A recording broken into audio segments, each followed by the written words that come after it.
Welcome to the latest episode of Platform Podcast. Today's guest is the whole damn Standard Skateco team. That's right, we've got Stefan Brandow, Yandriel Silverio, and Brian Weis. I'm really excited to speak to all three guys because I've had all three of them on the podcast before. I've also had Stefan Brandow in the print issue of Wheel Scene when we used to do that. And all three of them have also had sections on the Wheel Scene YouTube channel. Stefan Brandow had one around 2011, 2012. I also hosted Yandriel's Magnetician section, and I had a series that was called Wheel Scene Selects that Anthony Medina filmed and edited, and it was really short-lived, but Brian Weiss did a section in that, and it was absolutely phenomenal. All three of them used to skate for Razors at one point. Stefan Brandow was pro for them. Yandriel was, I think he was either amateur or flow, and Brian Weiss was around the kind of same level. So it's quite interesting that all of them have now ended up forming the Standard Skateco team, which I think is small and excellent. They've already got a team intro out, which, if you haven't seen yet, is out on YouTube and is very, very good. All of them have a huge back catalogue of sections between them, and they are all absolutely amazing. I can't say enough good things about all three. Really looking forward to talking to them when I talk to them about Winterclash and what it was like, because they were all working at the standard booth and interacting with potential customers, people trying on the skate, people excited to talk about the skate. So we're going to talk about that, going to talk about what it was like filming for the promo, because I know that Yandriel in particular had a few rough injuries, which made it quite difficult to finish his like part of the video. But he managed to pull through and get something. And also just kind of want to talk about their thoughts in the industry, what they think Standard bring to the industry, if they think rollerblading big enough to house another boot brand, because we already do have quite a lot of boot brands. And yeah, just basically pick their brains about a bunch of things, how they're finding the skate, if they're having any issues with it, what it was like developing it, and kind of production things that came up. So yeah, loads to talk about. Really excited about what standards are going to bring to the rollerblading industry. I know that Lawrence has done an excellent job with all the brands on balance distribution, and people speak very highly of them with good cause. So yeah, lots to talk about. Before that though, cue the music.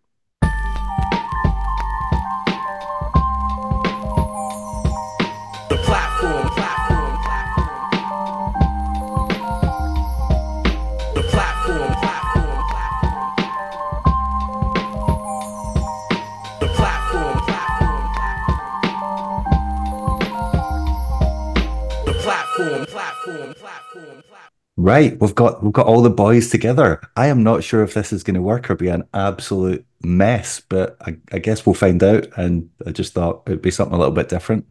Um, have you guys all recovered from winter clashitis?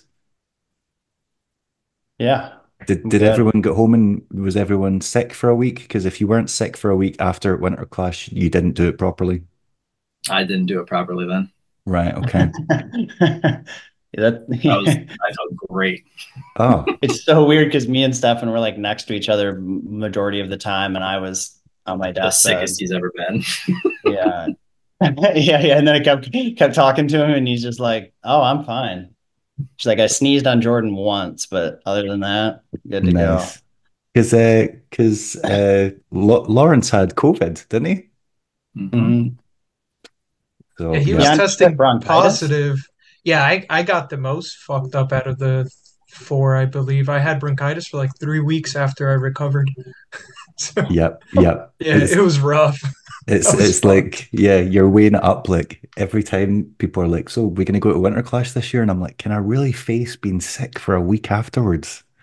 And I Yeah. always convince myself to go, but then yeah, the week after, I'm like, "Was this worth it?"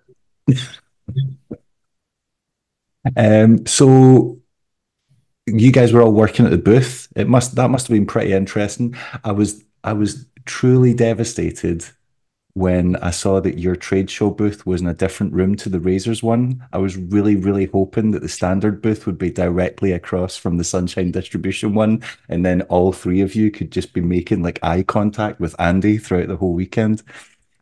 Well, that wouldn't have been the concern. It would have been us trying to steal more riders. Yeah. This is true. That, This that is would true. that would have been an issue. Um, I think Andy did pass by our booth. I think Lawrence talked to him for a quick second and told him okay. congratulations. So that was interesting. All right. Stefan, did he introduce himself to you and say, "Hi, my name's Andy. How you doing?" No, I don't think he still knows who I am yet, so it's probably better for everybody that way. I'm for certain I'm he has just no trying to clue get who I a am. logo randomly for him. I never rollerbladed at any point. what were you saying, Brian? I said, I honestly don't think he knows who I am. I was Yeah. always told to like email him, and I would just email Jeff. Not He knows who participating. Yandy is now. Yeah. Yeah, Yeah. Yeah. That's quite funny. Knows me. Yeah, this is it. I think Yandriel is maybe the only person that Andy would be able to pick out from a lineup. Yeah, yeah, he saw me at a scooter comp in Chicago out of like 1,000 kids, and he noticed me. He's like, "Hey, how you doing?" So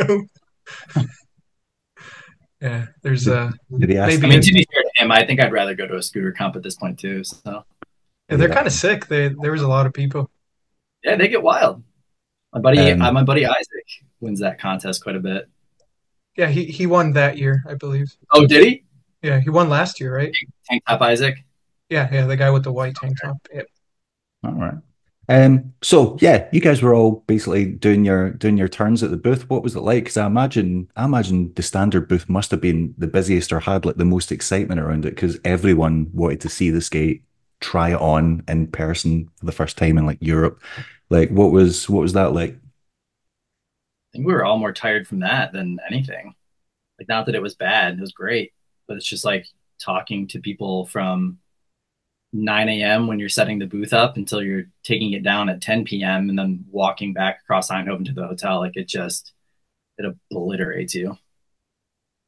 yeah, that wore me out. But that made it what it was. It was good to finally share with people, and on a day and age where it's so much in the phone or technology, it was just good to have a face to face with people and have people be able to see it, you know.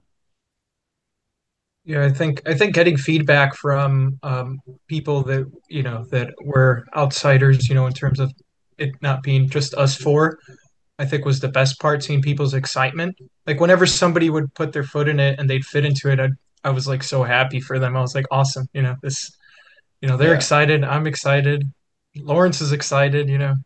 Seeing the good feedback was nice. Stefan's I handing out guess. football cards. Yeah, That's it. that too. Hey, well, hey, I took those cards to London and it got me free stuff. So Yes. Stefan Brandow's Anglophile obsession that he's just rapidly turning into who was the little guy that was in Football Factory? Oh no, is it Green Street? Who was the little guy that was in Lord of the Rings and also in Green Street? What's his name?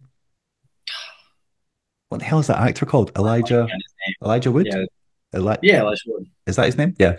Um, yeah. Every time I see you're over here, I can just picture you like strutting down the road. Somebody brought that movie up the other day too. That's really funny. I was just thinking about that movie. They just mentioned it. But I did think that was like really awesome that it was basically all of you guys involved in the brand are at the booth. So it's like you've got the owner there, you've got all the riders there, the guy that's doing the branding and like the kind of like marketing behind it. And I just think that a lot of brands feel very disjointed. And even at events like Winterclash, you'll see maybe like, I don't know, like Matthias behind the power slide counter or whatever, or you'll see Marco behind like the Razors one or whatever, but it doesn't ever, even in that setting where they've got multiple people from the brand or riders or whatever there, it just doesn't really feel like that kind of like unified a front. Whereas you guys, it was like, this is our whole deal. Like this is all of us there. And there's basically not an aspect about the brand people can't ask and you guys wouldn't be able to provide an answer for because you're like, well, there's the guy putting up the money. There's the guy like coming up with like, so I think that was very cool as well. I Yeah, think I think that's we kind want of how Law wanted it to set up too. Like, everybody, it just kind of worked out that like I do design work, Brian does photos, Yandriel does security with a bat with barbed wire. So it's like we have everybody that we need already on the team, so he doesn't have to hire out. Like he's got everybody already. Yeah. Yeah, you're not stealing something from the standard booth when Yandriel's standing there just glaring at you with those crazy eyes, just making you. Yeah.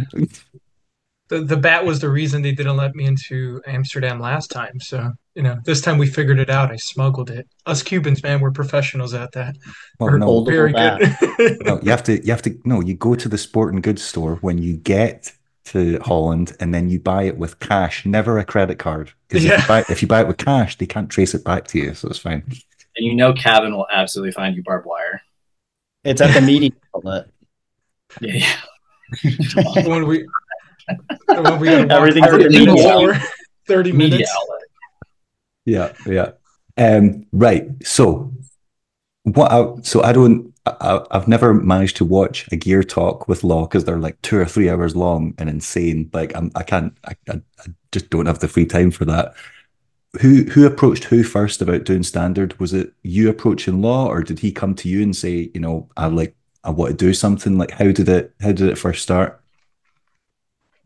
I mean, I don't think anybody is shocked that he made a skate because he's wanted to make one forever.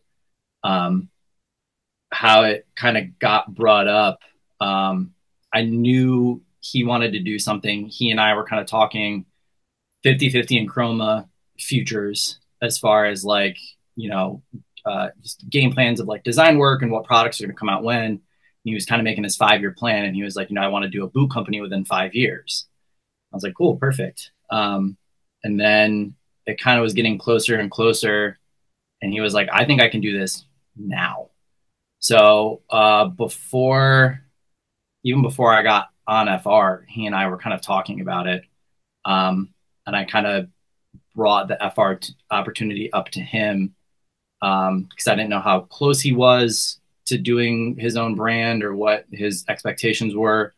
And he kind of positioned it as like, you do whatever you want because I don't know what the timeline is going to be. And I don't know how fast it's going to be. And I don't want to take an opportunity away from you. But basically, if I get this going, like you always have a place.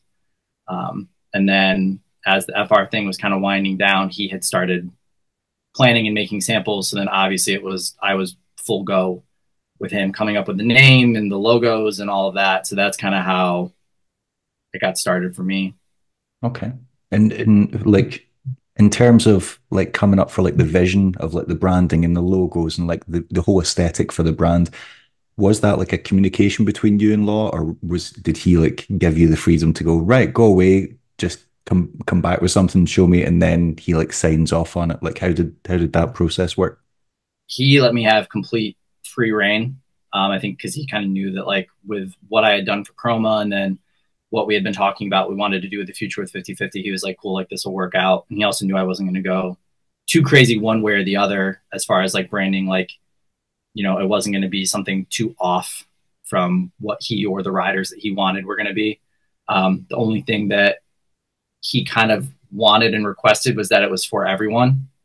And that's kind of where those designs I came up with that said the new standard is for everyone came from, was him kind of having that, like, I don't want to ostracize anybody by being like, too hip hop or too punk rock one way, or like being too simple where it's also like, yeah, it's for everybody, but there's no soul behind it. So that was kind of the only request that he had. We had actually had a different name for it originally, and I had been making logos for about 6-7 months and nothing was coming. Nothing was working. And he kept saying over and over, like, I want this to be the new standard. Like, skates don't have standards. And I was like, why don't I just play with that? And literally within a day of me trying standard out as the name, came up with all the logos, showed it to him, and he was like, done. Like, we're good. So from 6-7 months of working on another name to like 1-2 days of coming up with, the name and the logo that we use now. What was the brand going to be called? Oh, I don't even want to get into that. It was terrible. Not terrible, just would have been super obvious. And I'm glad we ended up going in a different direction because it was one of those like everything fell into place and kind of is what it's supposed to be, Okay. So the minute I showed him, I was like, we keep saying standard. You want this to be the new standard. Why isn't that the name? And then here's my logo ideas. And he was like, yeah, cool, done. Like, perfect. Right. I saw obviously after it was announced, loads of people were like, "Oh, there's a standard BMX code. There's a like did it," and then started like referencing that stuff. And I was like, I'm not trying to be funny, but if you look for it, like you can find like names. Like it's not. There's obviously going to be overlap in different industries where people use the same name. That's just inevitable. It's pretty much impossible to find a name that someone has not used before. So yeah, I thought it was quite funny when people were like, "Oh, that's." I'm like, does it even matter? I, I I mean, don't- also with law, it would have been different if it was somebody but him, but he did all of the legal background checking, trademarking, copywriting, all of that. And there was no issues and no problems. So so I mean, you're like, so who cares? Like, it's a yeah, different sport. It doesn't it yeah, doesn't it's matter. like a non-issue, non-thought for us. So So was who like did Yandriel come on next, or because Brian, you were the last one to join, right? Hmm. Right. So whose decision was the team? Like, was that a joint effort, or was Law like, I want these people on, or like did he consult with you? Because it seems like you were there from like the start. I think it Or was kind of guaranteed that it was going to be me and Andy. okay. I was gonna say, how did he? I don't know how he like brought it up to you. I don't know what So your guys' he conversation he was. he was talking to me about a boot, um, probably for a little while you were on FR. But he was talking about a carbon boot, which obviously I'm not very fond of. And then the whole thing happened with razors. And he texted me and he said, "Hey, now we have our first official rider. We just need to wait for the contract with Stefan and FR to be over, right?" And then April of 2022, when we were in North Carolina for that video that we made for 50/50 with Farmer and Fromm and Stefan and I, um, he showed us some samples that he had of plastic boots. And right away we said, hey, we have a lot of work to do with this. Shortly after that, Brian got involved as well, like maybe 2 months after. And I don't think it was much longer. I think Brian's pretty much been involved since the beginning as Yeah, well. since Kind of like the I first think samples. right when the name change, I feel like that was Mhm. like And right there. I was gonna say, Brian and I are close enough too that I probably was keeping him along for the ride anyway, because he and I have been you and I were skating quite a bit when I had my solid mids too. I'd roughly heard about it, and then we didn't. I think the first time we were talking about it was then doing this, you know. Mhm. I did wonder how much influence you had in that, Stefan, because obviously you guys have like known each other for a while. Then you obviously had Brian on Brigade. You guys have like filmed together before and stuff like that. So I wonder if you were like, "Law, Law, Oh yeah, he was we, no, he we was need my to first choice. we need to And get it Brian." didn't. The cool thing was I didn't like have to convince Law of much. Kind of like showed him Brian stuff, and then I feel like the minute he talked to Brian, it was kind of like, yeah, cool down, perfect. There we go. Yeah, it's not like you don't have a formidable back catalogue. I even found it hilarious when like they announced the team and like some people were leaving comments like, "Who's Brian Weiss?" And I'm like, literally look up his name. Look up his name. There is a ton of videos, a ton. I need to condense it into one YouTube channel for that question only. Yeah, as as Brian Shima, the YouTube channel. that's true. Yeah. That's true. You just came off They the type back in of that, they're your. like, "Damn, dude, you're incredible." It's so funny. That is Holy so shit! funny. We should probably provide context for people who don't know. Yeah, when they announced was it the second Brian Shima skate or the first one? And then they tagged you instead of Brian Shima. That was I so can't good. remember which one it was. I Loved think it. I think it was the white one. Yeah, it was the Loved white it. one. Yeah, Yeah, what a that way to was. find out you get a pro skate. It's not even yours. I don't know who should be more annoyed in that situation, you or You know, if them. you know me, I was dying. I Yeah. loved every second of that and embraced it, reshared it like multiple times until I let them take it down, you know. Um, I'm going with it. If somebody wants to give me a skate, dude, kidding me? but Reshare. yeah, but then I suppose that Shima's not really paying attention to the industry. But imagine if he saw it, he's like, "Wait a minute, I was one of the most profitable riders you guys ever had, and you still can't tag me in my skate. Yeah, yeah. Oh Um, boy.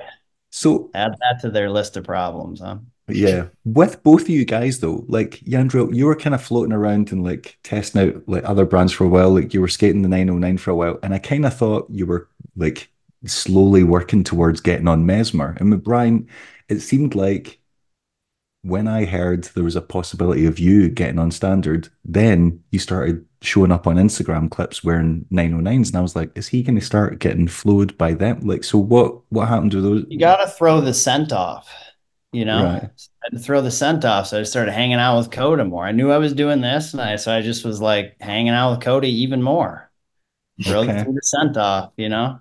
Because I spoke to him at the time because he was on the podcast, and I was like, "What's going on there?" And he was like, "Oh yeah, like he said he gave you a pair of skates originally. Was that what happened?" And Yeah, Coda did, right? I was skating like Jeff's skate for a little bit. Yeah. And then Coda gave me a pair, and then I got a pair from John.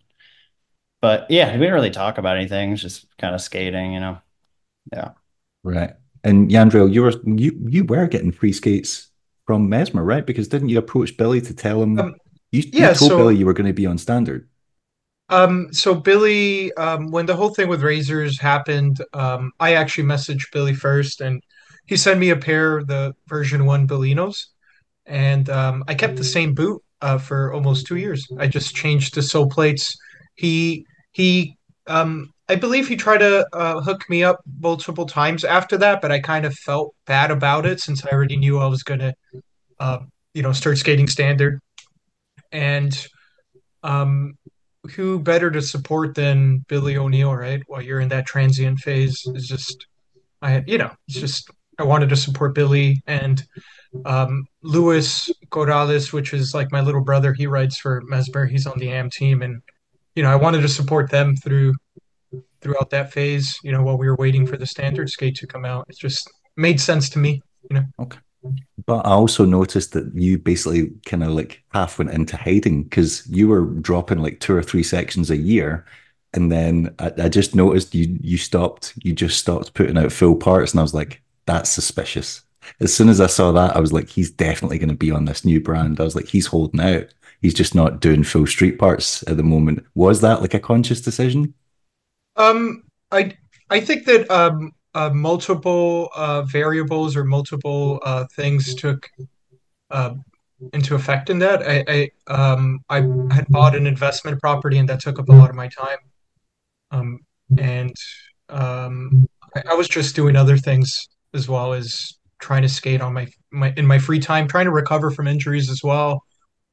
Just a lot of things that were going on that had nothing to do with skating really. Okay. Um, but I would have dropped some more parts if I had the time. I just really didn't last year or the past 2 years really. Right. So when like who designed the skate? Like who So came up I with initially did the original line drawing for the right. skate, just kind of flat like I would a logo. And then Law took that and made it 3D. And I think he's kind of made note too of like how hard it was to do the sole plate. Like that was something new that he had to do and learn. And it was like a lot of testing, a lot of 3D printing. I mean, for everything with this boot, it's just like going through this process and like watching along and like being a part of this. It makes complete sense why there's not a ton of rollerblading brands, why brands don't put out a ton of skates, why it's so hard for a brand to put out a new mold. It's so expensive, it's so time consuming. I mean, we're still wanting to make changes from what we made. Like it is just an intense amount of work and money. Um, and it's hard. It's a lot.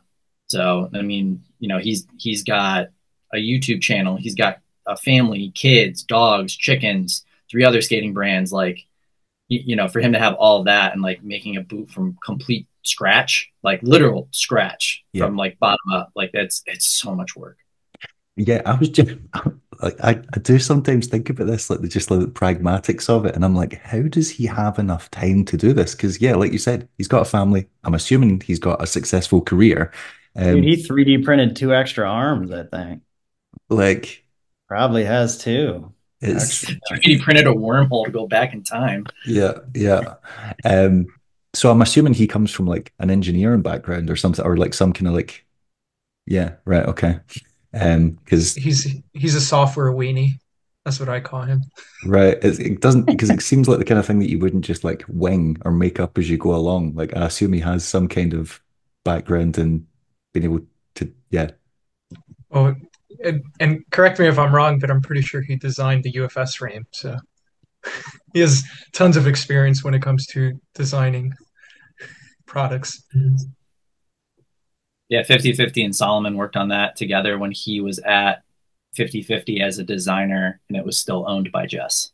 right, okay. Because I was like 50/50 wasn't the first UFS frame because I thought it was it was Salomon that did it, but that Yeah, makes sense. they worked with Solomon to make it a thing. So he was a big part of that. So that's why it's funny when he like sees people messing up the frame system. He's like, can literally just ask me. I know how to make it. This guy did Yeah, it. yeah. It's like there's a standard out there. Just Um, look at the measurements. So he like what I like about it is he has been like quite transparent about it. Like obviously he sent like updates about it and said like, oh, like the rivets, we wanted to have a riveted cuff, but then all the guys were like popping them off in a session or saying like he said that you guys found the original cuffs on the samples like too stiff and stuff like that, and you wanted those softened up a little bit. Were there any has there been any other issues that you three have had with the skate, or are there any other things?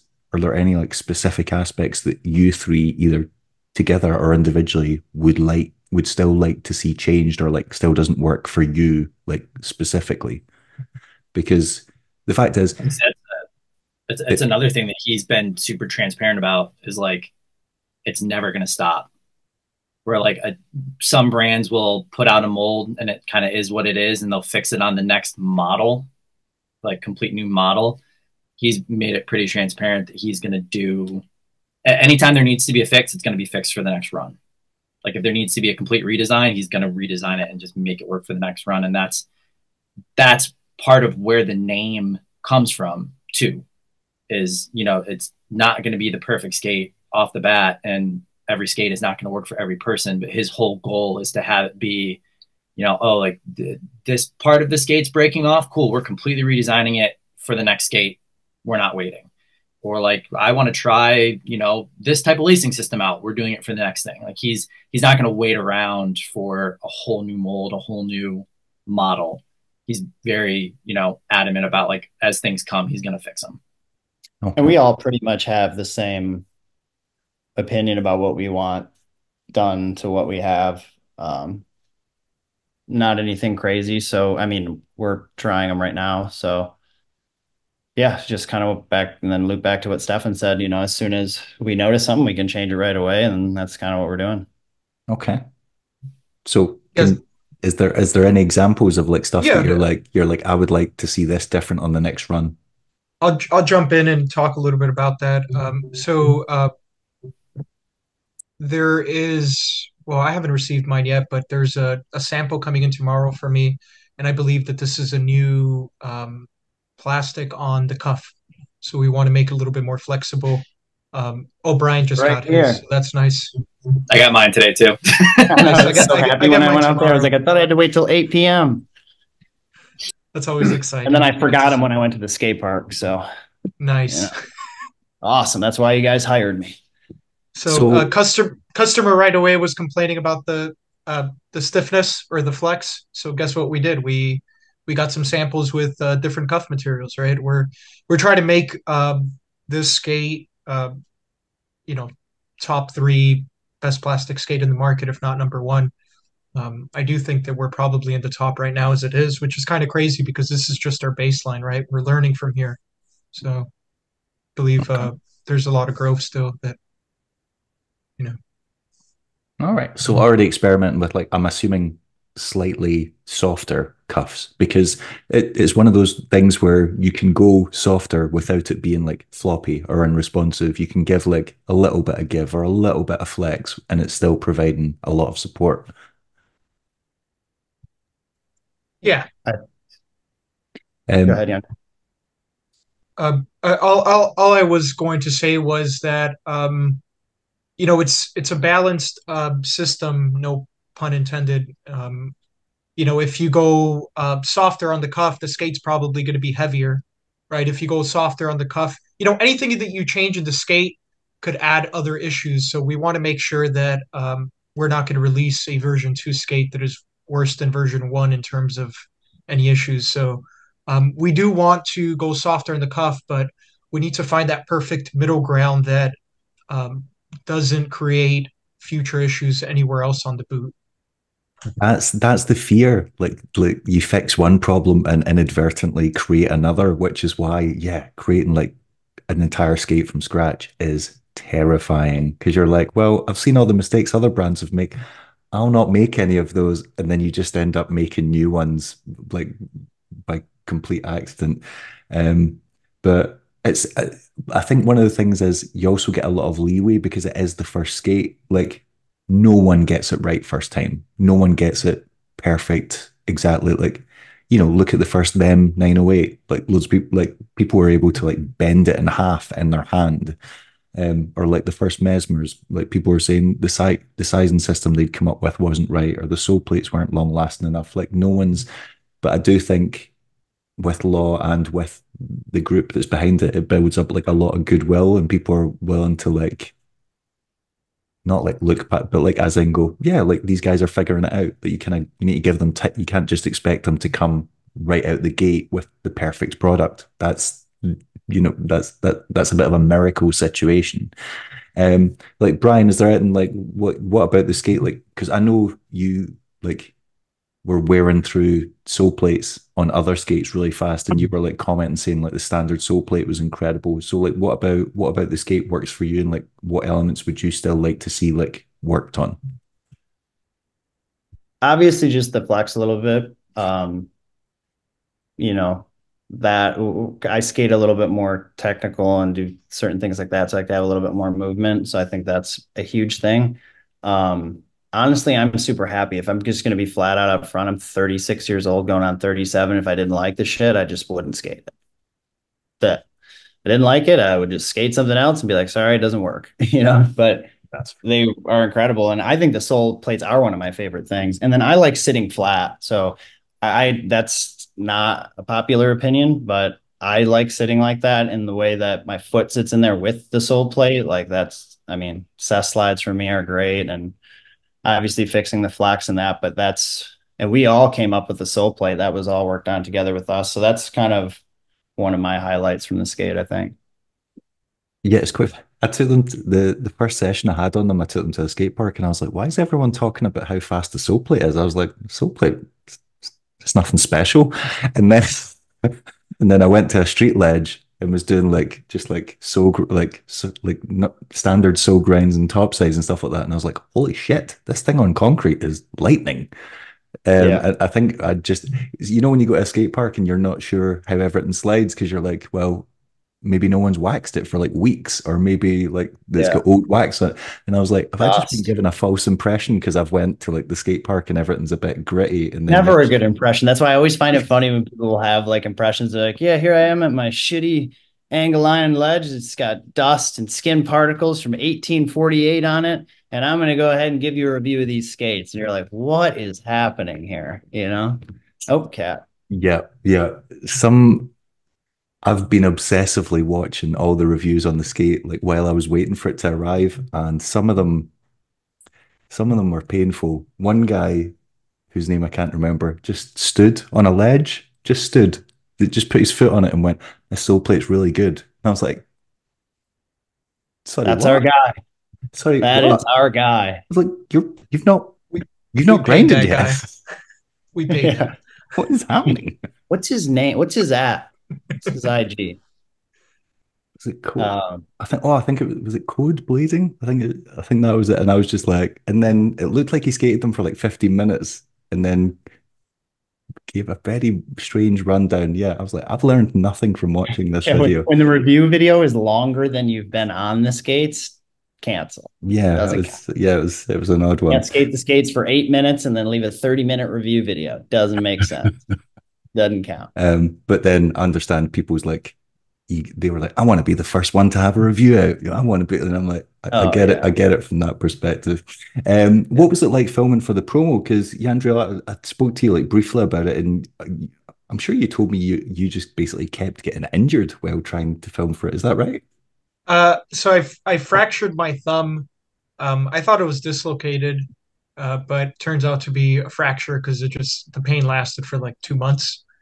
And that was the issue that I had. And in Miami, for some reason, um, it has become a area that you just get kicked out of spots now, which is kind of strange to me. So I got kicked out of every spot that I went to one weekend, 2 days in a row, and it's just like, what the fuck is going on, right? So I had a rough go at it. That plus rain, plus I think getting back into the uh, swing of things of filming street, it just it's kind of hard, when it's been a year and a half since you've filmed for anything. So that's kind of my story behind it, and getting used to a skate that's completely different than anything I've ever skated. I've never skated a flat boot before.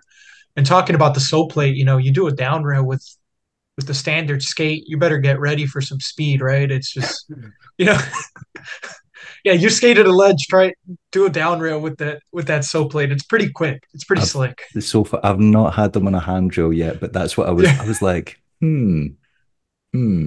okay, yeah, yeah. 40-year-old on a down rail on lightning fast soul plates. That could be interesting. Yeah, And another thing is dialing in the heel pad. I've never had to do that in any skate because I've never skated a flat boot.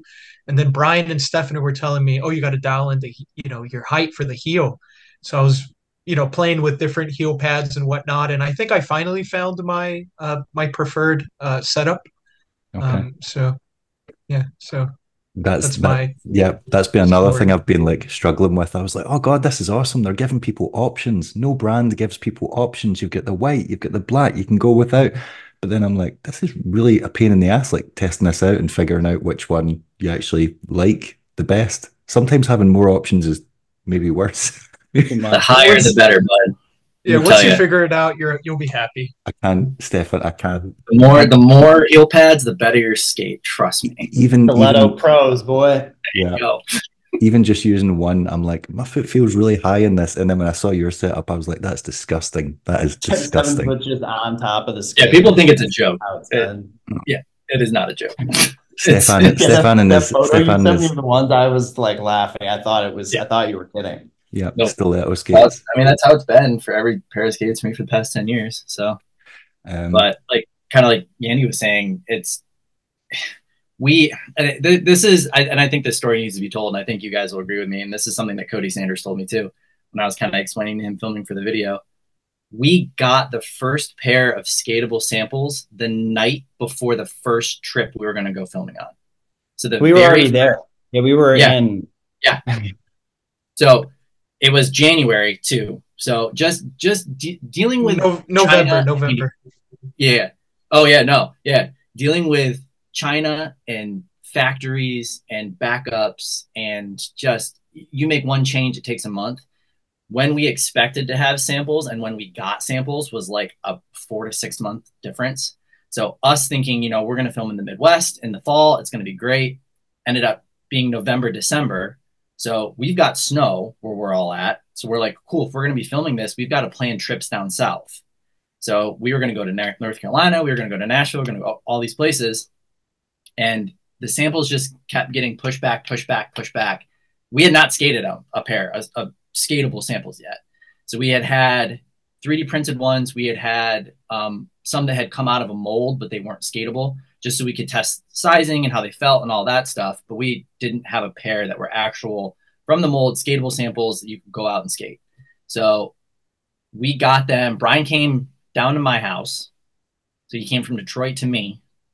We got the skates that night. Didn't even have time to set them up, because when did they get delivered to my house, Brian? Wasn't it like 9 at night? It was right at night. Yeah, we were like, yeah. It was like 8 or 9 at night, and we were leaving at 5 or 6 in the next morning to drive to Nashville. So we basically put them in the car, drove to Nashville. We got to Kentucky, got to our friend's house, went to skate the park, and then we realized the samples were wrong. So our first film trip for the skates, we realized they were wrong. We had never skated them before. So we're like, all right, you know what? It's the three of us here. We're just gonna go do it. We're gonna go out. Like, we're here. Like, let's just get something. We're here. Rain. Like, just immediately starts raining. A nice so weather back. Yeah. So That's just like multiple. Yes. yeah. So and then Cincinnati was the next trip that we were going to try to do, and once again thought it was going to be a great, good weather weekend. Rain. And then before Brian and I had even gotten to Cincinnati, that is when Yandy had hurt his thumb. So he gets to Cincinnati and we get a text of like, hey, we're going to the hospital. So we're like, okay, great. And then Stefan were like, should we DM Jeff Acers now, or do we? So it was just every single trip that we had gone on was situations like that, where it was like, you know, you drive 7 hours south to get out of the bad weather here, not supposed to rain, and then the minute you get there, it rains. You know, we first film trip on them ever, we had never touched the skates before. Yeah, that's a recipe for disaster. Like that could have just been and to be fair, half of that video was our Nashville footage. Like, that was a lot of our best footage, and that was literally the first 3 days ever skating those skates. So like, we didn't have our heel pad setups ready. We didn't know how we were gonna, like, you know, liners, lacing, and we were just going for it in the rain because we had to. We didn't have a choice. It was middle of January, and we wanted to get these skates out to the public. So the whole filming of it was rough, to be very honest. That's kind of crazy though, because you're basically, at the same time you're filming a promo, you're basically testing out the samples to find issues. Yep. What was wrong with the first ones? Was this They put the wrong cuff bolts on. They made them too stiff. They pulled them out of the mold too early. So as the shell was cooling, you're supposed to put a jig in, and they weren't putting a jig in because they were trying to rush the samples to us.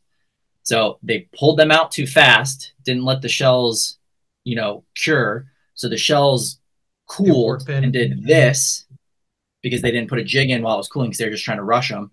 Then they also, while the shell was hot, put the cuff on, ratcheted the cuff as hard as they could to get it in the box. So that also collapsed it. So we were trying to like get across to them as they were sending us continuous samples. Like, I know you're trying to get these to us quickly so we can test them and get this going, but like, we can't skate them with you doing it this way. And that's also not the way that customers are going to get it. So we don't know, like, this isn't how it's supposed to feel. So like, communicating that was like also a 2-month process. That was probably the biggest headache for us, but it was like trying to film what you want to be the best thing you've ever filmed while all of this was happening was just beyond hard and frustrating, but we made it work. Yeah, I can't even imagine how stressful that was for Law, like having like designed this thing, got samples, skated samples, being like, oh yeah, I'm happy with this. And then they send something, you're like, no, wait a minute. No, this isn't what we agreed. Like, this isn't what I asked for. And that would, I don't envy. That's been our life the past couple months. I don't envy that task at all. But then I guess the more you communicate with the manufacturer, the more you guys like figure it out together and start working towards getting exactly what you want. Sorry, Yandriel, I cut you off. It was so extreme that it did help solve and put us through some things that it ended up better on the other end, kind of, you know, even though it was not looking good for quite some time there, you know. Yeah, and it helped us create a pretty quick bond, I would say, like as friends. Like, it's kind of crazy how when you're put under pressure like that, like it's either make or break, right? Like, you're either going to build a strong bond or it's going to fall apart, you know, really quick. So that's a good test. Yeah, totally. Also, even though I will never forget those times. That's for sure. It's a rough holds a special place in my heart. Wait a minute. There's suggestions that there's stories here. What are the stories from these trips? No, just all of that. This is funny. Yeah, we were just like, the three of us are very sarcastic anyway, and we're like close enough to each other that we just like, I mean, also when your main filmer is Hawk Trackler, like you can't take a lot too seriously. Like we have so many inside jokes, we have so much fun, but it was like we were just kind of looking at it while we were down there, like, are you fucking kidding me right now? Like, yeah, like you're borderline losing it, and then you're like, oh, yeah, they're we're losing just like, too. And dude, then this is the situation we're in right now. Are you serious? Yeah. You're doing a trick and you're like, what if these skates break? I've never tried these before, right? Like imagine that going through your head. Like it's kind of risky. Fun fact. So yeah, Brian and I got to Kentucky first, tried them out at the skate park, realized they were wrong.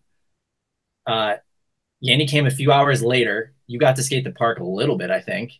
And then we were like literally our first setup pics we ever took of our skates was in Kentucky because we'd never skated them before. So we're at our friend's Greg's house taking photos of our skates around his yard and his driveway. It was like the first photos of the skates ever. So we're like, all right, cool. Like, like we're just going to make it work. We'll go to Nashville, whatever. It'll be fine.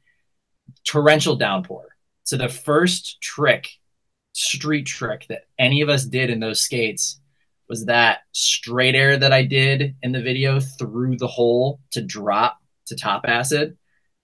Not having skated them before, not having a setup, my feet were obliterated immediately. Like that was the first choice trick. Like, hey, cool, we're here. Let's start filming for the video. Like, go with this one. It's like that. It was like that situation the whole time. Right. Yeah. Actually, by the third trip, you're loopy because you're like, this is happening again, and you're like, and you're just like, kind of, why am I here doing this to myself? And so then it just became fun and lots of inside jokes, and that's kind of how we got through it, pretty much. Yeah, was making fun of us and that. Yeah, Yandriel, actually, you do raise a really good point as well because the skate is such an unknown entity. Because literally, it's like the first time you're putting them on, you're like, holy shit, am I going to like put my body on the line and then the skate's going to like explode? Like, is something like, is this going to let me down? Like when I land, like, yeah, I let myself down enough. I don't need skates helping me with that. Yeah. So what kind of was Lawrence getting some interesting phone calls and emails during this period with he was getting plenty of feedback from us. Just to put things just to give a little bit of a story behind this. Lawrence was the only one to try the skate out during warm weather. So he tried to skate out his size, 10 and a half, whatever it is. He skates in the summer. And none of us had samples till November, and we all live in cold parts of the Midwest. So our feedback to him was like, what the hell? That's not what I experienced, right? So he was a little bit confused, and we needed to go into details so that we could fix as much as possible in the manufacturing process before China went into celebration of the 10th anniversary of the Chinese New Year. So there was a lot of variables that affected this. Lawrence having to buy the material because there's a lead time, probably about 3 months for materials. So, there was a lot of things that were working against us throughout this process. And I want to say with, everything that we had going on, it's pretty good launch. But yeah, there's a little bit of the backstory behind this. Not sure if Lawrence has talked about this in his videos. I'm pretty sure he has, since his videos are 2 to 3 hours long each. But yeah, considering what you guys were going through with the product while trying to like figure it out, it's kind of a miracle that you managed to put together a promo at all. I came down to the wire, bud. Yeah, there's got to be a gear talk out there where Lawrence is just talking crap about us because he's like, look at me, I can kind of grind this ledge, and then he's like making fun of me because I can't because the skates hurt. There's got to be one out there. Oh god, yeah, because there was a clip in there was a trick in Eindhoven, wasn't there, or Amsterdam, in the promo. So that kind of shows how you're like. That was me cutting it down to the wire, baby. Filming right up to the bitter end. Yeah.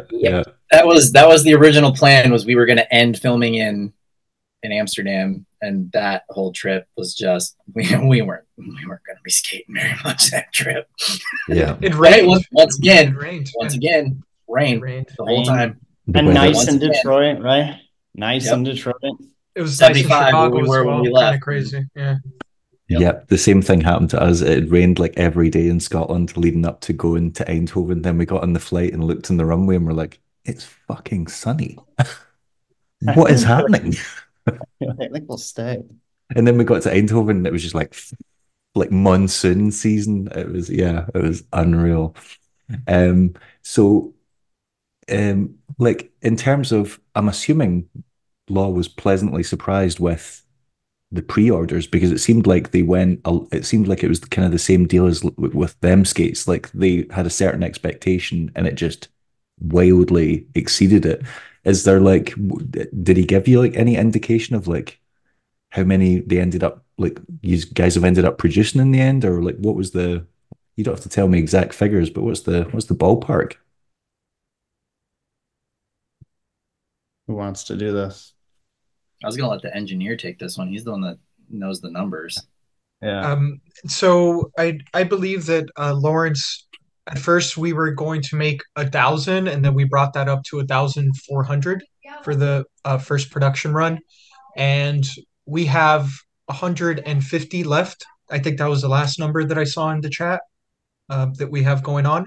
So that's a pretty high percentage. Obviously, skate shops still have it.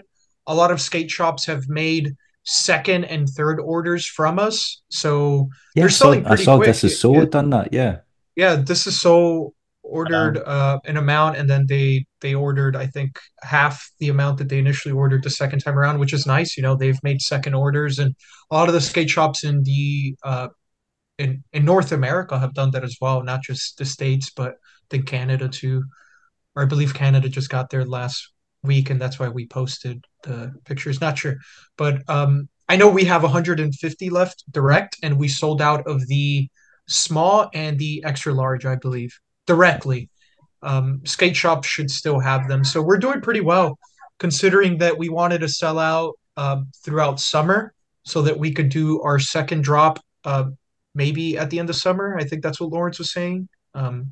Okay. A lot of this has been talked about in Gear Talks, so it's none of it is a secret. So he's pretty transparent with everything, and that's kind of Yes. who Yeah. we all are, right? Like we don't want to hide anything from anybody, right? I mean, it's just kind of how we I are. do, yeah, I do like that. There's something a bit refreshing, like where a brand's like, yeah, this isn't going well, or we've had to fix this, or we've had to address this, or like we didn't plan for this. Like, because having at least with someone just being level with you and being like, oh yeah, this as opposed to they just hoping no one notices or like just fumbling through it or keeping quiet and being like, oh, we'll fix it on the next run, but we just won't say anything.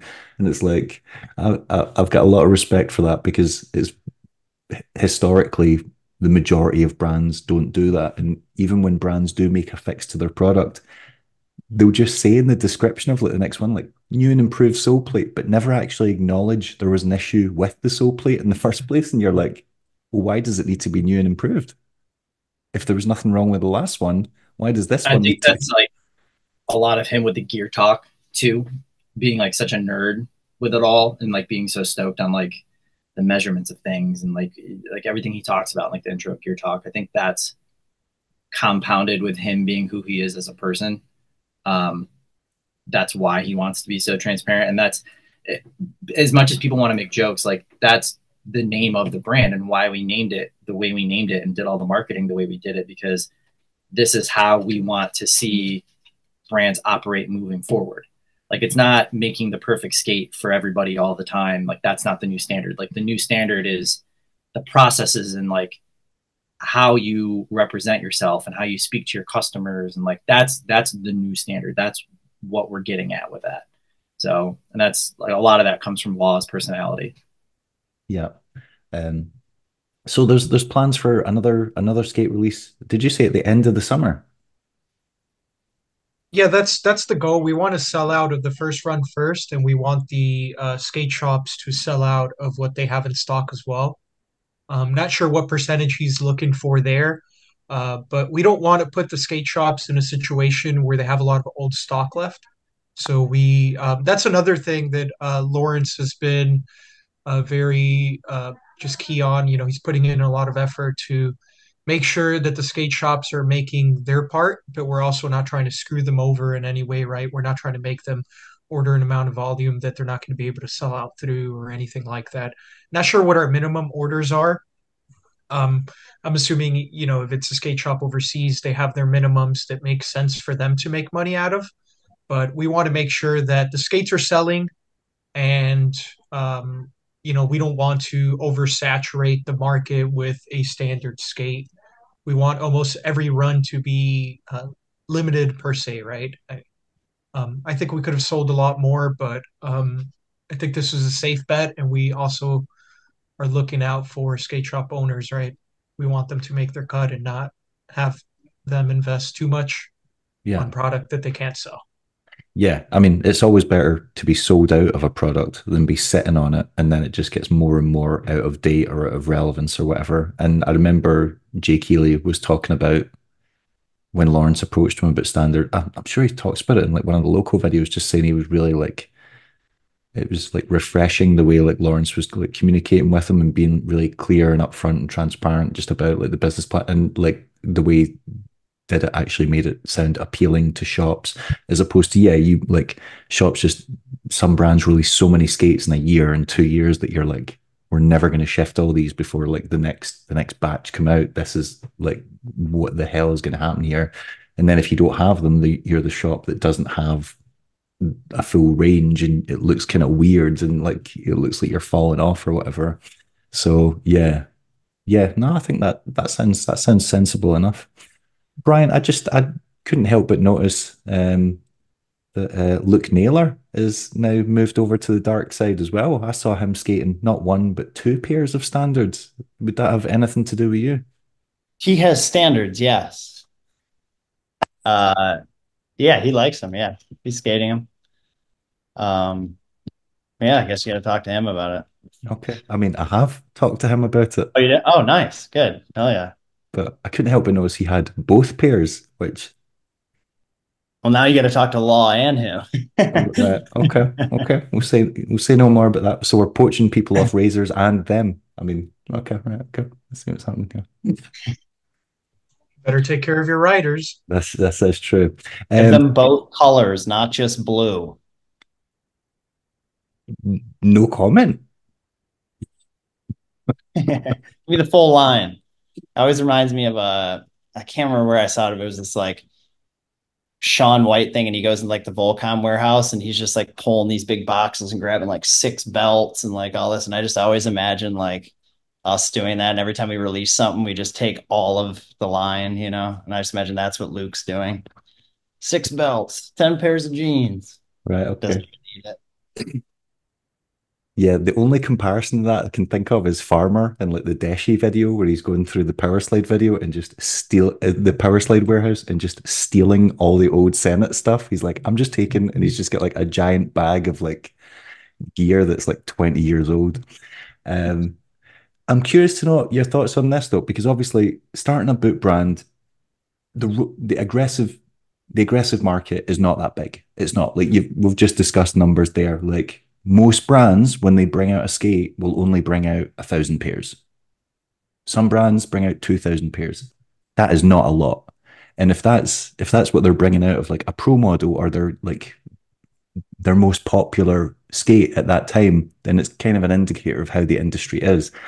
And there's a lot of boot brands considering how it may not seem like a lot, but it is a lot in relativity to how many people participate. And you've got newer brands that have come onto the scene and kind of struggled, like Trigger. Obviously, Trigger is part of a much bigger brand, but they came in, they introduced a new skate, and it's just kind of not really built any momentum. And then you've got FR as well that entered the aggressive market with their mode, but again, they've got this like tiny team that's basically just like Anthony Potier and Diaco. And then you've got Seba. Seba's basically just got like CJ. And it's like, how I'm curious to know like how sustainable you think it is for such a small industry to for a new brand like this that's got such overheads, that's got such upfront costs, like how viable an option it is. Like, can the aggressive industry support a new boot brand? or is it a case of another brand will potentially get pushed out as a result because there's only so many skaters, which means there's only so many customers? Yeah, that's a good point. I'll go ahead and give my feedback on it. And it's I haven't really looked at these numbers, but if you look at the return of investment on an aggressive boot company, I don't think it's that bad as long as you have somebody on the team like Stefan that could create a really cool brand. I think that that helps sell quite a bit. And then Lawrence being the person that he is, right? I mean, he has so much knowledge in the industry and whatnot. So I think that he knew what he was doing and he felt pretty comfortable about it. And then I think him pulling it in us three as his pro writers, I think that helps out a bit as well, right? And that gives us a pretty sweet opportunity. Now, in terms of paying somebody a salary to be pro, I don't think that's sustainable. Um, Not sure what what other companies are doing or whatnot in terms of that, but I do think that creating 1,000 or 1,500 pairs of skates, maybe 2 to 3 runs a year, that could be a pretty good ROI, return on investment, for an aggressive boot company. Now, when a company like FR or Seba or Trigger, I'm assuming that they all do rec stuff. When a company like that views the business of aggressive skating and they see that they could only sell 1,500 pairs of skates, but they need to set up all their manufacturing equipment to produce that aggressive skate, maybe they are losing money because they could make more money out of a rec boot, right? Yeah. If you're comparing the two different markets. So from a person that only knows the aggressive part of thing just a tiny bit from what I've learned, right, throughout the past 2 years, I would say that it could be sustainable. You're not going to get rich off of it. You're probably just doing it because you love it and you're probably going to reinvest it back into the sport and support your team riders to travel places and film parts and have pro products. So I think it's sustainable to that extent. Um, if you're trying to make a living out of it, you probably would be a little bit more worried. That's just my feedback. I don't necessarily know the full insights of the numbers, but I could see Lawrence paying back his loans back, as long as we keep on pushing forward and doing the right things, right? That's just my feedback. Yeah, I was gonna say if it was anybody but Law, I think it's a valid conversation. But knowing him, he's not going to put out a product that he isn't proud of. That's bad. And he's also not going to start a company if it can't be sustainable. I think if he just wanted to make a boot just to make a boot, I think maybe he had just would have made one for 50-50 and had it been a one-off thing instead of him starting a whole company around a boot, like a whole new thing. I think it was just something where he's like, got that itch of like, man, I want to design and create a boot. Just a one-time thing. Probably just, like I said, would have done it for 50-50 or would have done it for, something else and not put in all the time and work and effort to start something. I also feel like maybe when he started it, he didn't know that there were going to be so many random new brands popping up in the past couple months. I think that's kind of a surprise to everybody with the state of rollerblading right now. Yeah. But also at the same point, if you're not doing things correctly and you're not supporting the community that you're in, of course, somebody involved in that community can come and swoop your spot. So Yeah. I don't think it's as much of a thing of like us trying to come in and take anybody's like market share, but we saw a space that needed something and things could be done a different way and a correct way. And Law knew that he was the person that could do it. So I think that's more where, the brand lies and why it got started. Right. It's because, yeah, like when you get, I mean, how many bloody wheel brands are there in rollerblading? You're like, the last thing we need is another wheel brand. Oh, and you're using an undercover pour. That's original. Thanks for. And some brands were even like printing their wheels with the undercover logo on it. And I'm like, why am I buying your wheel when I can just buy an undercover? It's the same. This makes no sense. But at least with like what you guys are doing, it is like, yes, you're bringing something new to the market. And I like the fact that just the way the model you guys have set up. And I think it's one of these things where it could influence the industry in a positive way and have other brands perhaps think about the way they do business or the way they like project themselves onto the community. I Um, think that's a good point as far as like an X factor for like, making money in skates. There's also things we're not thinking about that like excitement can bring people to want to buy the product that aren't buying. People might, let's say, for example, I'm set up for the year with skates. I don't need to buy new skates, but if you come out with something exciting, I'll buy your skates. But if you don't, I'm not buying skates this year.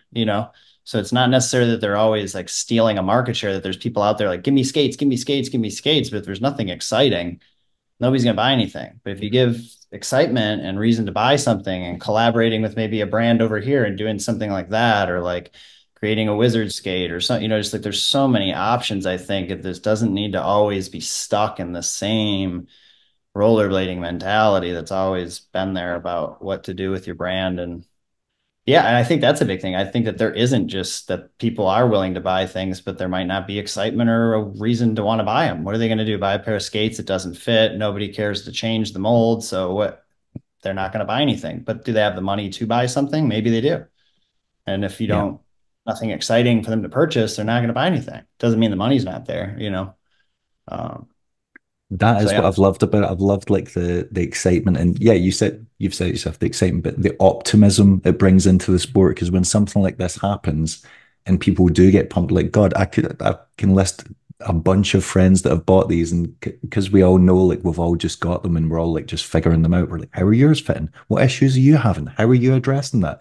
Da, da, da. And like it's quite it's like you feel like you're a bunch of little like teenage schoolgirls getting excited in the playground, like gossiping with each other and like just and stuff like that is pretty it definitely an injection of that kind of feeling into the sport is never a bad thing. yeah, for sure. Yeah. Um What's the phrase? Rising tide lifts all ships. yeah, You know, like if that just kind there's of positive yeah. things happening with a brand in rollerblading, and other brands see it as like, oh no, like we should step up and do things the right way. It's only going to be better for everybody. We don't want to come in and like kill another company off. We don't want that. We just want things to be better for everybody. Like brands, shops, skaters, everybody. Like that's the goal of this. Big So I'm assuming like Laws obviously had quite frank conversations with you guys about, the reality of what it's going to be like being on the brand. I remember when I spoke to Billy O'Neill, he was like very upfront with his riders. He's like, this isn't going to be a job for any of you guys. Like he doesn't even know if it's going to be a job for him yet. He's just trying to make it work. And like, uh, how did it go? How did the conversations go with Lawrence? Was he like, I'm probably not going to be able to pay you a salary or a wage, or whatever. He's like, but hopefully I'll be able to send you guys to a bunch of places and you can, have great trips and film projects and have a good time. Because at the end of the that's kind of the best you can hope for with most brands, getting free product, good product, and hopefully getting to go and see places and, skate places you want to go. Like, how did that go? You want to go, Brian, or I go first? I can go. I don't number one, I don't want to speak for Stephanie or Yandy, but I think we all kind of know the deal. I don't think any of us were over there like, all right, Lawrence, lay your offer down, pal. Where's my check? I think we all like yeah. know what's going on, and I think we're all upfront about like that, what we would want to do with profits or things, and I don't think any of us have like a set thing we want to do with, travel money or this or that. We just kind of all talk about it when it comes up, and do we want to go to this event or do we want to do that? I think it's always, I don't know, I just think it was kind of understood at the beginning kind of what it was going to be, and then like everything else we do, it's always talked about. uh, yeah. Yeah, so for example, to piggyback a little bit of what Brian was saying, Lawrence paid for our Winterclash trip for all three of us. And I'm not going to disclose a person's name that I was talking to, but they're on a pro team for another company, and they were like, "Oh, I only got my hotel paid for," and I was just kind of like, "What the hell?" This person's not getting a salary. They sometimes get royalties, right? But that was just kind of interesting to hear. So hearing that, that Lawrence supports our travels, and for example, he bought Stefan a camera so we could film with, and we're in the search of finding Brian a camera so he could film with as well, so that we could all have the same camera equipment, things like that, and that kind of support to us is very important. I never had any of that support from another company. Obviously, this is the first pro team that I'm on for a boot company. But for example, Razor's situation, I had issues with them. Um, Andy did pay me the money that he owed me, so that was nice of them. But things had They to ended up get, paying us though. Thank you. yeah, things got a Appreciate little you, hectic. dude. Things got a little hectic before that. Yeah. Yeah, there. Yeah. The pitchforks Yeah, came out. and I think we all want that. I think we want to fund what we're doing. I think we want to fund all the things we've been talking about. So I think we just want to, whatever that means in terms of how we're going to get to Winterclash so we can talk to people and all that kind of stuff. I think that's where we would want, things like a salary, that kind of money to go, Yeah, like Brian said, we're all adults in our mid 30s. Like we have full-time jobs. Like I like it's I'm not expecting him to pay for my life, like it's I can afford my rent, I can afford my bills. Can I afford a trip to Winterclash? Maybe not, but I can if he helps. So it's like that's the stuff that's more helpful than a salary. And it's also, being realistic with, you want the brand to succeed and do well, and me taking, hey man, I need $800 a month to make my life work. Like Yeah. it's the brand's not going to succeed. He's not going to have any money. Like that's just not realistic. Like Brian said, we've all done this. Like we've written for other brands. We know the deal. Like it's yeah. rollerblading. We're Yeah, not. step one on the resume was have your life together before showing Yeah, up here. Yeah. yeah, Yeah. Do not count on yeah.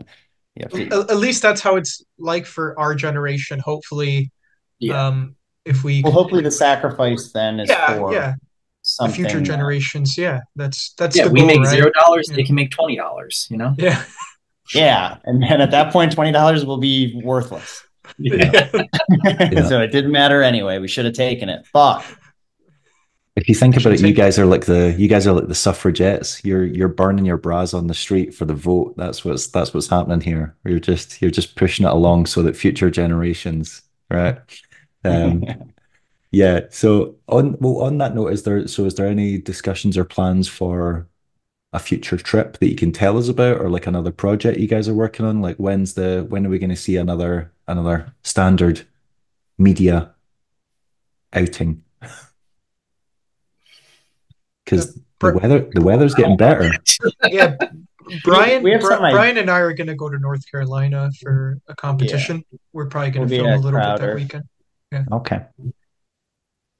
Yeah, And it'll then be little things like that. I don't know. It's filming a full project, like I said, is like all of us being adults and having like full-time jobs and lives and all that. It's hard to be like, cool, let's go on a big weekend trip that all three of us fly to every other weekend to film for this video. Like that's a lot. We don't have time for that. So I think if anything, it'll be like, like these guys are going to North Carolina, like they can get clips for their own projects. We can save them for a montage. I think it's just gonna kind of be one of those things that just happens naturally, or if like we want to do something, we bring it up to law and it'll just happen. But I feel like with the video also, being out for 2-3 weeks too, not trying to discredit that or take views away from that anytime Mm. soon. Like not going to start filming for a team video tomorrow and have it out by the beginning of summer, because then it, negates all the work that we put in for this past video. Yeah. So I think if anything, it'll be maybe personal projects. Maybe if we all end up getting stuff that we don't want to use, we make something together. It just kind of happens naturally. I would say a good way to go about it is maybe for the next version 2 drop of the Omniskate. That would probably be a good way to do it, maybe. Right? Yeah. Have a team project for that. We had some other little ideas for stuff too. Um, Yeah, but it's yeah, all just new. Gotta get out of what we're doing now first. It's like a lot of people were like, "When's the team video coming out?" We're like, "I just got the skates yesterday, dude." Like, like Also, pump the also, brakes. how many people bring out team videos anymore? Like Yeah, team edit, yes, no, team video, a full length. What is a full length anymore? Like, yeah, yeah. Or like, "Hey, when's the next skate coming out?" And it's like, Australia hasn't even gotten theirs yet. Can you we haven't just shipped the first hold ones on? yet. Where is Like, I do like Yeah, that, yeah. but that's like it's an indicator of excitement though. It's like people are so pumped that they're like, right, well, we've seen this. What's next? And you're like, Yeah. all right, whoa, chill. We're still figuring this out. We're still dealing with this. We're not moving on to something else. For yeah. Plus, Yandriel's basically just built a house with his bare hands, so you can just go and take over an apartment in his house for a weekend in Yeah, now we don't Chicago. have to pay rent anymore. So he's gonna live there. House a Also, bunch of skaters. I love that you've built this house, rented it out to a bunch of people, and now am I right in saying you're living back in Florida? No, I'm not.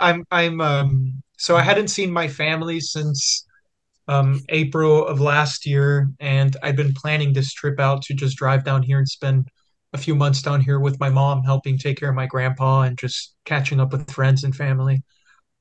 For some time now. I was supposed to be here in November of last year, but I kept on getting pushed out because of the construction. So I'm here till um, April 18th, and then I'm going to make the drive up to North Carolina. I finally decided. And that's where I'm going to meet up with Brian. And then after North Carolina, maybe stop by Atlanta for a week and then back to Chicago. Yeah. Nice. So, yeah. And then obviously we've got the Brian Weiss and Luke Naylor joint project coming out. That that's fine. That's fine. We know. And Stefan Brandow's dragged poor Hawk Trackler out in a wheelchair with a broken neck to film because he's a sadist. I saw that. I saw that. I feel like he can be in the clip now. That's dude, oh, there's some of him. They in that like new He's tiny doing video. tricks in a wheelchair. it's Yeah, there's creep. Like videos of him I shown. saw him with a No, fisheye sitting in a wheelchair with a neck brace holding a yep, fisheye, and I was like, dude, yep, like you should yep. that's a meme right there. That just He's write bored, man. dedication across the bottom. Dedication. He's bored. He's been stuck in the house. No, Yeah, I no, went out so skating boring. with Matt Lyon, and he was like, I was like, "Where do you want to go for like next spot?" And he's like, "Oh, we should go meet up with Colin and Hawk." I was like, "Oh, are they at the house? Like they chilling at the house?" Like, Is no, they're that at a the spot up spot? north. I'm like, "Why are they at a spot up north?" He's like, "Oh, they're out filming." I was like, "How? How is that? Like, No. what is?" Yeah, did they have to pick him up and put him in the grass at that It spot? looks it And that just Yeah, it spread literally him. looks like they just wheeled his ass up onto the grass yeah. and Well, went no, right and here. he's like, "Oh, I want to." He was filming long, so he was sitting in his wheelchair filming long. He's like, "I want to film fisheye," and Matt was like, "How are we going to do that?" He's like, "Just pull me back there, pull me behind the thing." So he put the fisheye on, and we just wheeled him back behind it. Unbelievable. I love He's every wild, second dude. of that. You're gonna feel extra bad if you miss a fish brain and kick the camera out his hand, and it's like, well, dude, who's gonna go and get it? Because he isn't. So No, jeez, man. Yeah, fair play to the guy. That's okay. Yep. I'm I'm impressed. Respect. So like, do you guys like have any other like kind of future plans that you can talk about or the rest of the year? Because obviously, like things have just essentially started for standard. It's just launched. Like you said, the skate isn't is only just arrived everywhere. You've not even get a kind of I've obviously started seeing feedback about the skate, but it's only like just started coming in. So it's really difficult to even gauge, when certain people have opinions on like the skate, it's like, well, you can't even judge it that long because no one's had it that long to skate it or know or like so it's yeah, like what have you guys got anything coming up that you can talk about or any plans? Obviously you mentioned the comp crowd I always get this wrong. Crowder power comp. Yep. My mind always Crowder wants to showdown. say, yeah, it always wants to say Crowder powder, Crowder power comp. Yeah, right. Like anything else? I mean, we all know about the Yandriel Pro Skate that's coming out. That's going to be all purple, right? All It's gonna be purple. pink. Yeah, It's gonna be pink. I'm stealing Stefan's color. Yeah, why are you stealing all of my colors? that's all I Can't wanted to have Pink, hear. both. purple Um, wheels. It's actually just gonna have his name on it too. like just like Brian's pro skate says Brian Shima on it. Yeah. oh god. Yeah, it's like Montre Skate. That was Montre Skate, and then it had Brian's name all over it. Kind of funny. Wait, what? Wait, really? Oh, the What? SSM one. Montre's Yeah, first skate that's was right. just kind of funny Yeah, because it was yeah. like Montre's first pro skate, and then but then it also had like an SSM. Like, yeah, it was That just is me in my own actually head. that is actually weird when you think about it. Yeah, it's like a Yeah, I Montreal saw it. And I Livingston remember Pro just Skate, immediately being like, but it says Shima on and then it. I Yeah. moved. Yeah, That is really weird when you think about it. Oh my God, that could be the new move, making subversive pro Stefan skates. Brandow for Yandi for Yeah. I designed Brian's. James Brian down designed. the line. Yeah. We design each other's skates. Or you put like And I'm you put scared. like it's like the Napster and Metallica thing. You put like Stefan Brandow at the top of the cuff, then score it out and write Yandy underneath. Yeah. and then the royalties would Bad be the same idea. as they used to be because we got to split that $30 up between six It's, of us. it's Oh, 25 cents for each of us. You're getting 25 cents? You made money? that's I'm yeah. not getting 25 cents. I paid 25 cents per booth. Oh yeah. I feel like when you get I feel like when you get a pro skate roll, like you're actually paying money. You're not getting money. Uh, You made 10 grand? No, I lost 10 No grand. loss. Yeah. I lost my life Selling them out of the savings. trunk of my car. yeah. I was a nice old man in North Carolina out of house and home. Yeah. Back to your question. I think it's exactly as you said it, though. It's like everything is so new. So we're kind of just feeling out kind of what we want to do, where we want to go, I think. And we're all kind of getting used to what's going on. And people are taking interest in what we're doing too. So there's been some offers of like doing things and going here and doing that. So I just think that we're kind of not really sure. We're just kind of feeling it all out, just the same as it's unraveling, you know. Well, then I'll change the question to another way. What would you guys hope to achieve by the end of the year? Like when you get to like December or like January next year and you look back, like what would you have liked to have seen happen with the brand? To plan every skate trip around European Cup competitions. So law just pays for me to go watch Okay. games. I Okay. maybe get a skate clip. Right. Where's Stefan's answer. Stefan at? Stefan's answer was terrible, so he's not allowed to speak anymore. We're going to put him on mute. I think he Brian, wants to play soccer. I think he thinks these are cleats. he thinks he wants to play football. Brian Yandriel. I'll jump in since Brian gave a little bit of the feedback. So future things that we could talk about, like I said earlier, we're working on trying new cuff materials. So that's to improve the skate further. We have heard about some ankle issues that some people are having, so we're hoping that the new cuff material will help alleviate some of that pain for the second release of the skate. So that's one goal for this year that we're working on already, and it's April.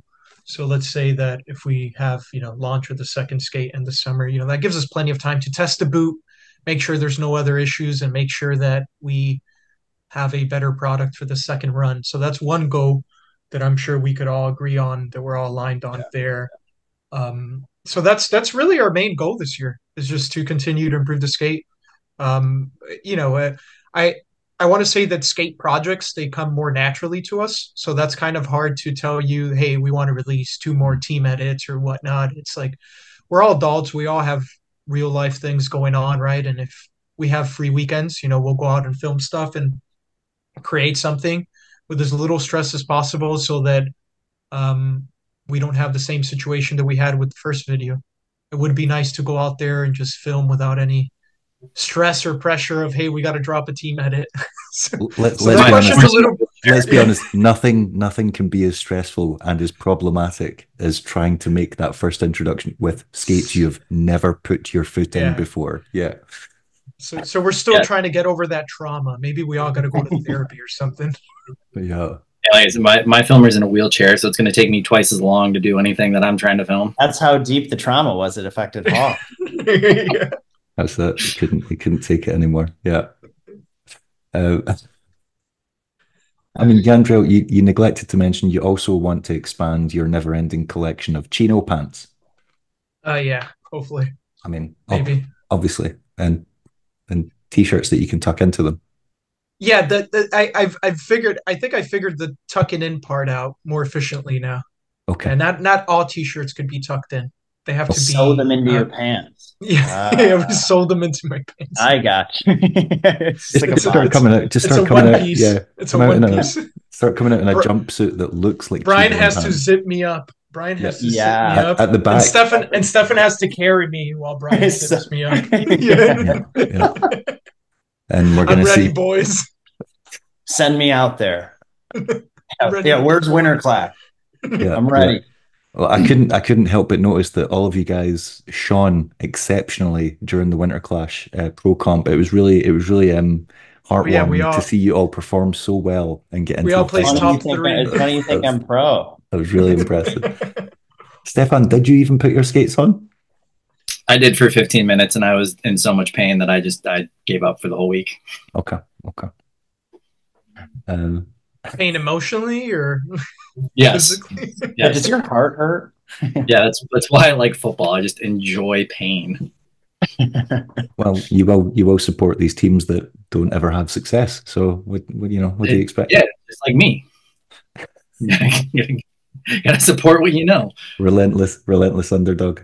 So how many hairstyle changes do you think you're going to have this year, Stefan? Oh, probably none. Hopefully. Right. Okay. So no more ridiculous hair colorings or stylings or dye jobs. No. Okay.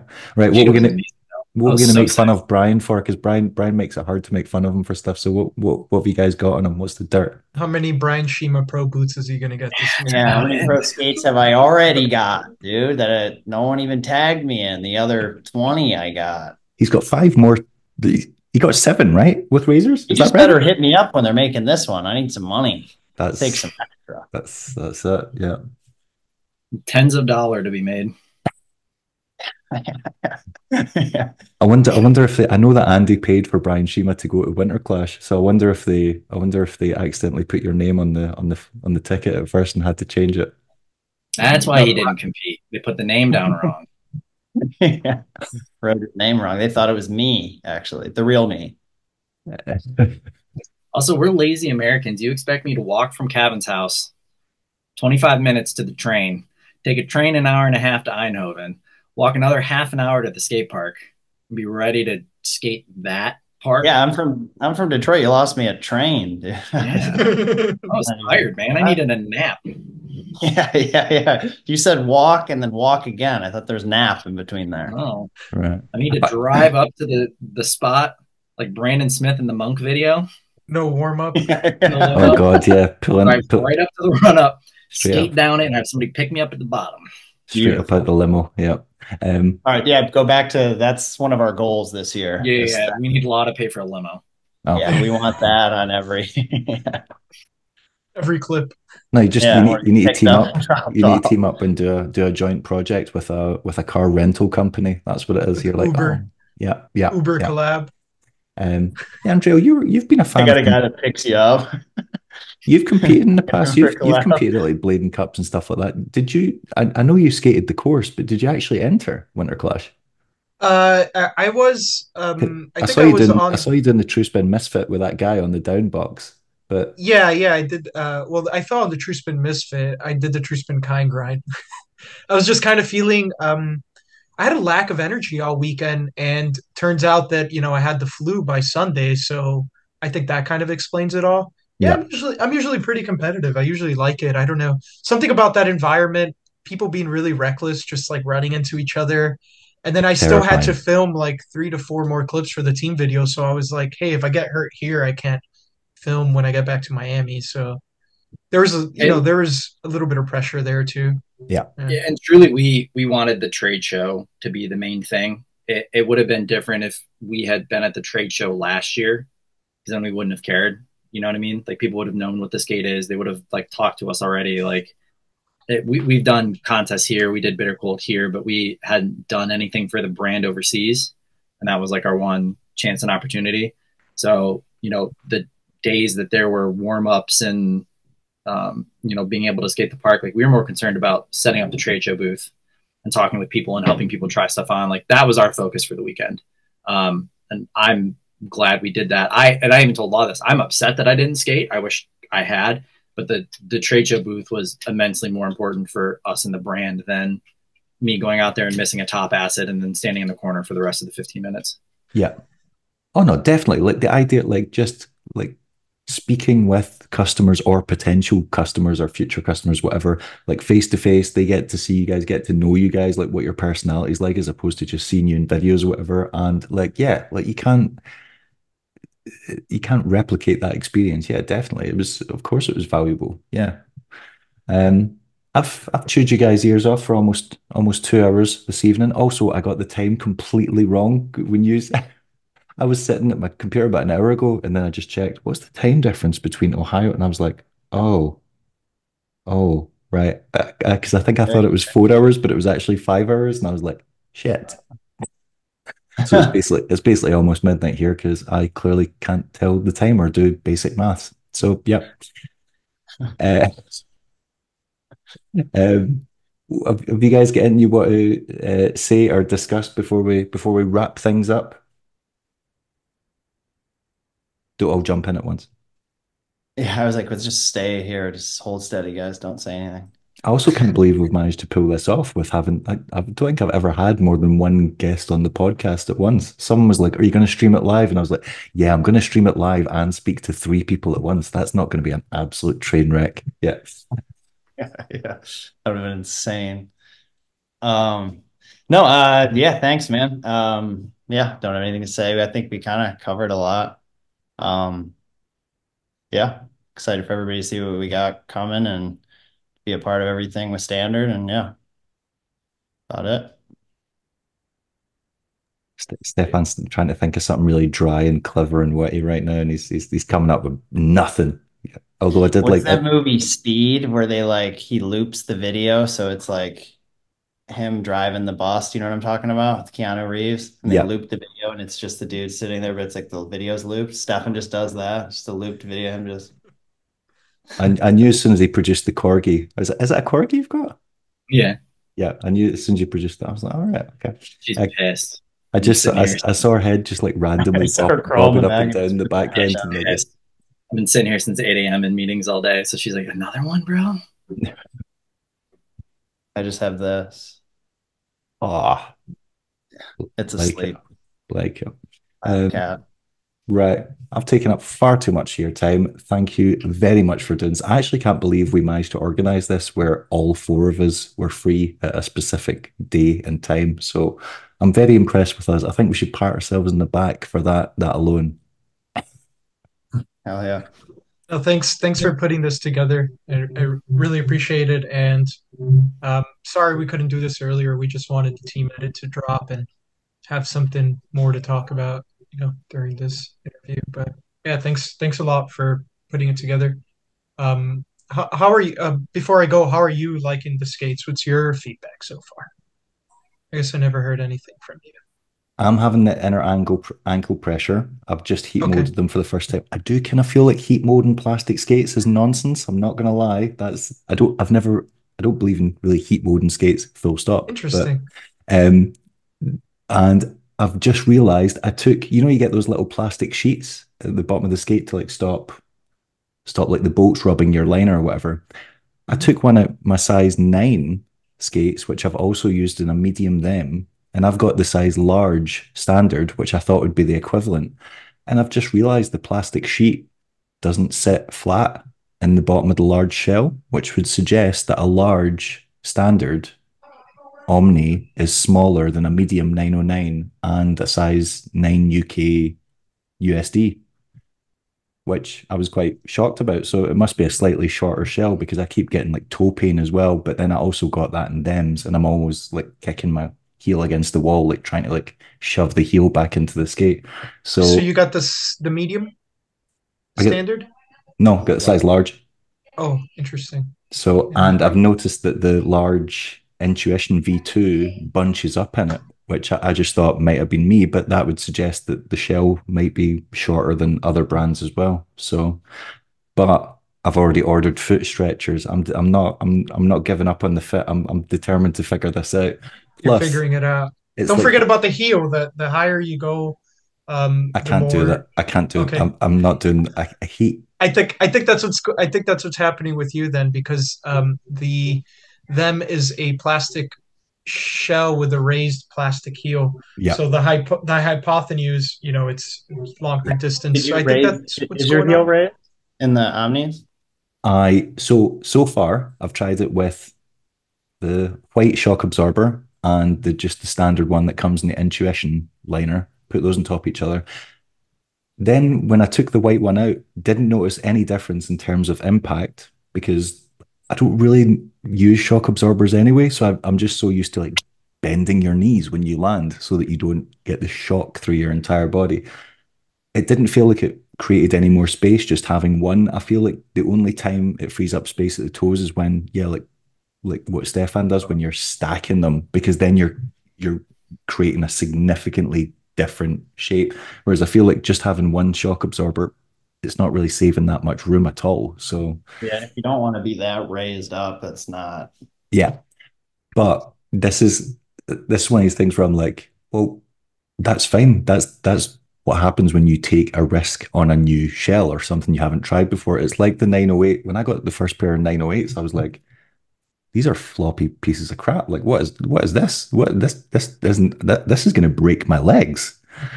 Or like when I got the mesmers, I had the mesmers on. I wore them for 2 sessions. I went to put them on for the third session, couldn't get my foot in the shell because it was so swollen and sore. And I like took my sock off and it was black on top. And I was like, holy shit. I can't. So that at least with these, it's like, right. So you just there's stuff to figure out. And Law's even admitted there's been manufacturing issues as well. Like you've had the what are those things? Not spacers, The Rivet. washers on the sole plate. washers under the sole plate, and that's created an issue like screws sometimes coming up, but it's not happening on all. Plus, the two issues that I'm having, weirdly, are only in the right skate. I'm only getting ankle pressure on the right skate, and I'm only getting toe bashing, toe jams on the right skate. So Your right foot must be a little bit bigger than your left one. Just that's the yeah. slightest bit, yeah. So I'm thinking I think the problem is when you're on the very, very upper end of a shell size, well, the millimeters make a massive difference. So I've got some shoe stretchers. They're coming.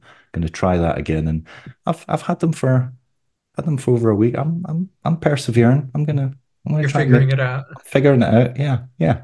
Yeah. It's not. Yeah, So that's so it. We've kind so you of telling like the people skate, so you're making it work for you. I'm not gonna lie.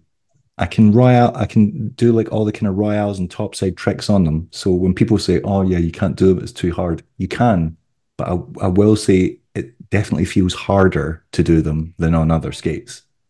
That's, Interesting.